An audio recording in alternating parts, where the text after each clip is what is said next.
Hello, everyone. This is Nyla, and I am going to be giving a proper introduction to this voice reading. Today, we are reading Helia by Emotion Nexus, and I want you all to know I have researched into how to improve the quality of my readings, and I hope that it shows. So please let me know if this video is better than the others, and I'd really appreciate your feedback because your feedback can only help me improve from here. And lastly, I just want to say Merry Christmas and Happy Holidays to all of you. Let us begin. Helia. To begin with, the story I'm telling isn't mine. This is a memoir, just a tiny piece of the life of one of the greatest friends I could ever have. One of my biggest forms of support and structure. I realize that I can't accurately capture just how special this pony is. Not just to me, but to every pony around her. But I believe that is for the best. She's always loved making memories to keep and share. But one of the things she has always said was to never turn the enjoyment of those memories into sadness. Personally, I don't want to say everything because I know what happens when I talk too much about her. I want to tell you all about her, to keep her memory strong, to keep her alive in our hearts, so that we don't forget one of the paragons of how one should look at life. Of course, she had her rough spots and bad moments, but that's just a few stains on a beautiful mosaic of memories. I'd been trotting down a dirty forest road, lost beyond all belief and struggling with food supplies and exhaustion when we first met. A simple "Heya!" And there she was, a Pegasus with an Arctic blue coat and shimmering yellow bangs. She just popped out of nowhere and began to help me. Directions, food, water. She never had to offer any of it, but she did, all the while neglecting to give her own introduction any thought. When I'd ask her who she was, she playfully shrugged me off and said, "I'm just a friend," with the biggest welcoming grin on her face, a grin that I would soon find infectious, as the sorrowful look on my face from my long journey up till then slowly changed to hope, and then into a bright smile of my own. I think some ponies don't realize how much power the simplest of things can hold. Within 5 minutes, this random pony had managed to make me feel happier than I had felt in years, with a smile and a little support. She led me back to a village, presumably hers, as she wouldn't give me any information about herself. By now, she had taken a few of my saddlebags to carry. She looked like she was straining to carry them, but was pushing through alongside me like a stubborn mule. I followed her as she waved to plenty of ponies roaming about the dirt roads. In comparison to the forest trail I'd been walking on for hours, this one felt nice and polished, almost as if it wasn't dirt. Glancing around, a large structure of a Pegasus stallion caught my attention. It stood proud, yet imperfect, in the center of the village, cracks cascading through its spread-out wings and sturdy legs. Not even its flowing, rocking mane was proving safe from the trot of time. There was an engraving at the bottom that I couldn't read from the distance we cantered at. But I'd bet it was the name of some hero of the village, or even of Equestria. Following close behind my new friend, her wandering eventually ended up in front of an white house with a multitude of windows near the outskirts of town. She sat down my saddlebags onto the porch, having me do the same with the rest, but then motioned for me to follow her into the hinterland beyond the house. You have to understand, I'm not exactly a very trusting pony. So, for some pony to gain that trust so fast is impressive. As we walked in, I attempted to chat a few more times.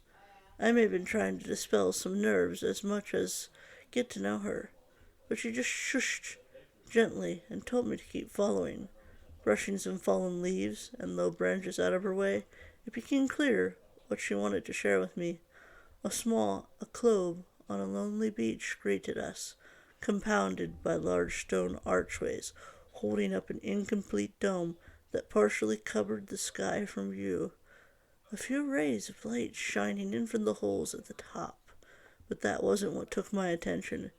Instead, I focused on the beautiful view of the orange horizon, a sunset clearly in progress.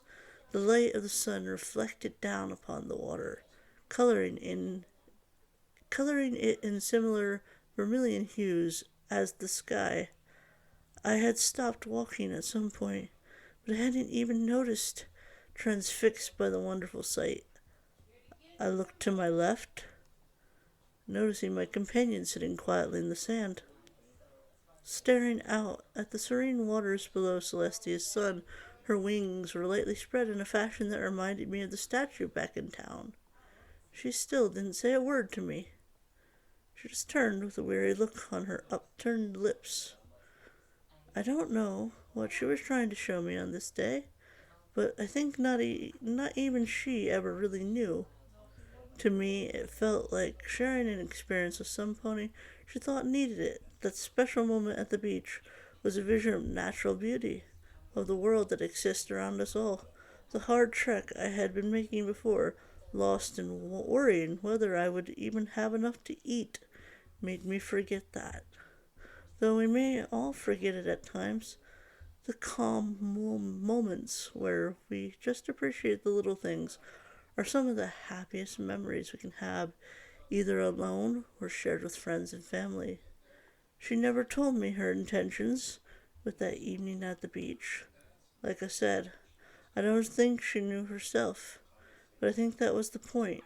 She just wrapped a wing around me, pulled me close and warm, and we watched the sun subside into the golds and reds of the reflecting waters together, the warm horizon slowly melting into dusky purples and blues sprinkled with diamond lights. She was one of those ponies that could see the subtle details, something I was glad for, and still am to this day. It had been years since we first met, and over time she told me more about herself, little stories of moments she wanted to share. As it turned out, not many ponies in the village really knew much about her, not even her name, despite her dislike for talk. She had provided many sad faces with new outlooks on life, with nary a word, just with a moment, at any of us of the wondrous, beautiful places she knew. Name known or not, she had cemented herself as part of the community in every pony's hearts. We'd grown very close, and she told me personal things she never told any pony else. It felt so nice to finally hear her open up for once. I never got her to admit it, but she had a beautiful voice, calm as the whooshing of the waves, yet as strong as the crags of a mountain. Once, I was concerned, since I hadn't seen her all day. It was something that worried me due to how uncommon it was for her to separate from me for such a long period of time. Really, it had only been a few hours, but I missed the feel of her tail intertwined with mine, and the listening ears she always had. It took me a while, but my memories led me back to where we shared our first real moment, the clove. Sure enough, there she was sitting at the beach, gazing out at the sunset, just like the first time we met. Instead of spread wings, she was propped up against a smooth rock, laying with little motion. I had a silly little smile as I walked up beside her and put a hoof around her shoulder, happy to see she was safe. You'd be surprised how dangerous this place can be for how relaxed it usually is. She slowly turned her head to me, a look in her deep blue eyes and a change in her poise, which I couldn't put my hoof on. Unlike the last time we were here, there was a sunflower tucked behind her right ear, something from her garden that I gave to her as a little gift when she was feeling low once. I gave her a soft nuzzle on the cheek, not speaking a word, just how she liked it.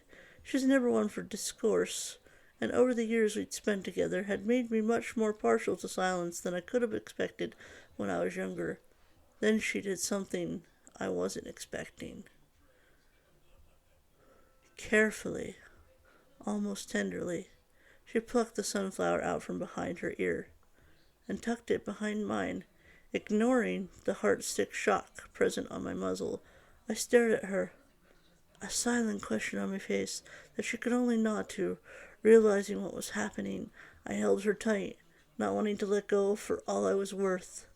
As the warmth of the sun faded from the sky and was replaced by a chill of the moon, her eyes closed, and a serene smile, as serene as the sunset we viewed then were any number of sights or moments we had experienced together before, crossed her face. The hours passed, and as the stars dotted the sky, as if begging to be connected, her own set of stars replaced her warm skies. The funeral was a sad affair for all involved. Every pony treasured her presence and joy that it brought. To see such a cheerful face pass so soon was painful to live with. She was very close to our house, on a hilltop that was covered in sunflowers, courtesy of her will that she had written without me knowing. I miss her more than you can imagine. But the happy memories stay with me. Her positive attitude inspiring me to remember the good times we had, rather than the sorrow her passing caused. Now, when a new face like you visits our little village, I like to tell them her story and how she managed to change my life with just her signature grin. Around here, she's never forgotten. Instead, she's held close to our hearts, a hero to us all. And whenever a traveler pops into town, a statue of a Pegasus mare near the center, next to the other bygone heroes of the village, always captures their attention, welcoming them to read its engraving. Helia, a hero, a friend, a loving wife, and most of all, a kind soul looking to spread warmth and brightness to all she meets. The end. Thanks for listening.